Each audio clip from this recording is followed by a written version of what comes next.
Bonjour à tous, alors aujourd'hui je propose un petit exercice sur les fonctions. Donc je t'invite donc à faire cet exercice, donc de mettre la vidéo en pause et lorsque tu auras terminé, de mettre la fonction play afin de pouvoir voir la correction avec les explications. Je suppose que tu as eu le temps de faire cet exercice, donc nous allons pouvoir corriger cela ensemble. On nous dit, on considère la fonction g définie pour tout nombre x différent de 3 par g de x qui est égal à x plus 1 sur x moins 3. Donc, on va écrire tout ça. Hop. Première question, on dit compléter le tableau suivant. Donc comme tu constates, il te donne différentes valeurs de x, donc ça veut dire que tu vas devoir calculer les images. Donc ça veut dire que là tu vas calculer g2 moins 2, etc. etc. Donc, on va faire au fur et à mesure, g2 moins 2. C'est égal à quoi? Moins 2 plus 1 sur moins 2 moins 3 qui est égal à moins 1 sur moins 5, ce qui nous donne 1 cinquième. Donc ici, on a 1 cinquième. Ensuite, on nous demande de calculer g de moins 1.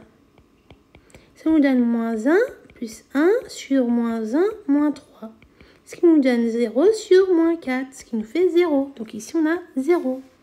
Ensuite, on nous demande de calculer g de 0. Ça nous donne quoi? 0 plus 1 sur 0 moins 3, ce qui nous donne 1 sur moins 3, c'est-à-dire moins 1 tiers.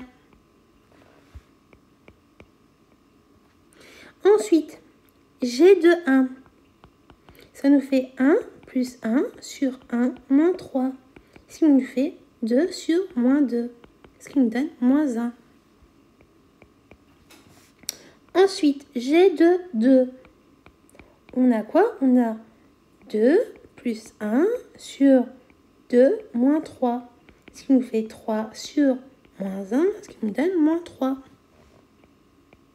Donc là, on a déjà répondu à la première question.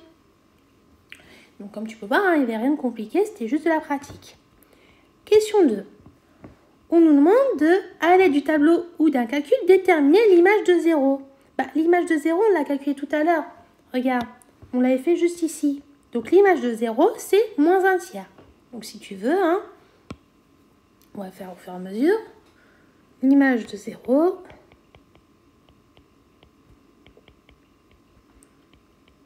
par f et moins, pardon, pas par f mais par g et moins 1 tiers. Ensuite, on te dit un antécédent de 0. Un antécédent de 0, tu remarques quoi? On a 0 qui est ici, d'accord? Donc l'antécédent de 0, là par exemple, on a moins 1. Donc un antécédent de 0. Un antécédent de 0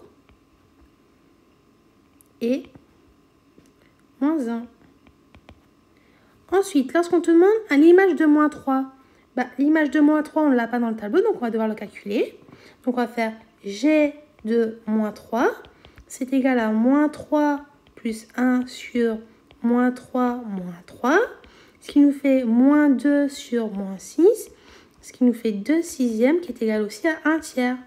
Donc on peut dire que l'image de moins 3 par g est 1 tiers.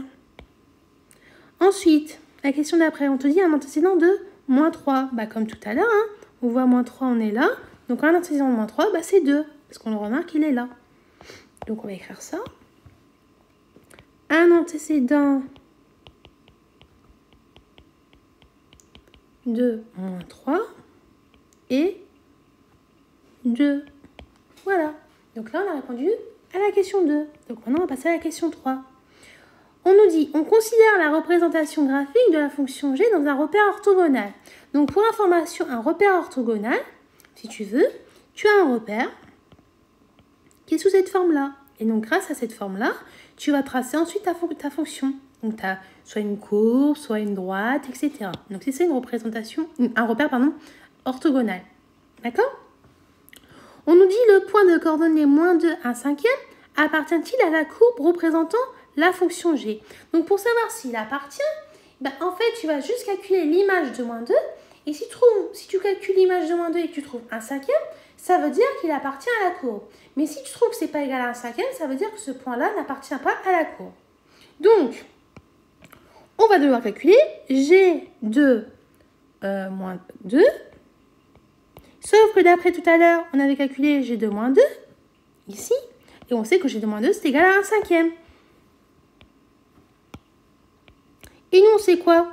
On sait là, le point de coordonnée moins 2, 1/5. Bah, ça veut dire quoi? Bah, comme tu as trouvé 1/5, ça veut dire que le point de coordonnée moins 2, 1/5 appartient bien à la courbe représentant la fonction G. Donc, le point de coordonnée moins 2, 1/5 appartient à la courbe représentant la fonction G. Voilà. Donc là, on a déjà répondu à la première partie de la question. On nous dit ensuite, même question avec le point de coordonnée 0, moins 1. Donc on va faire pareil, comme tout à l'heure. Sauf que là, on va calculer l'image de 0. Donc G de 0 égale à 0 moins, c'est ça, de souvenir, 0 plus 1 sur 0 moins 3. Et on va trouver moins 1/3. Si je ne me trompe pas, je vérifie, oui, c'est ça. En plus, on l'avait calculé tout à l'heure. Et là, on remarque quoi? On remarque que tout à l'heure, là, dans la consigne, on nous disait le point de coordonnée 0, moins 1. Or, là, on a calculé G de 0, on trouve moins 1/3. Et moins 1/3, c'est différent de moins 1. Donc, ça veut dire quoi? Ça veut dire que le point de coordonnée 0, moins 1 n'appartient pas à la courbe représentant la fonction G. Donc, le point de coordonnée 0, moins 1 n'appartient pas à la courbe représentant la fonction G. Et voilà. Donc là, comme tu peux constater, on vient de terminer de faire la correction de cet exercice.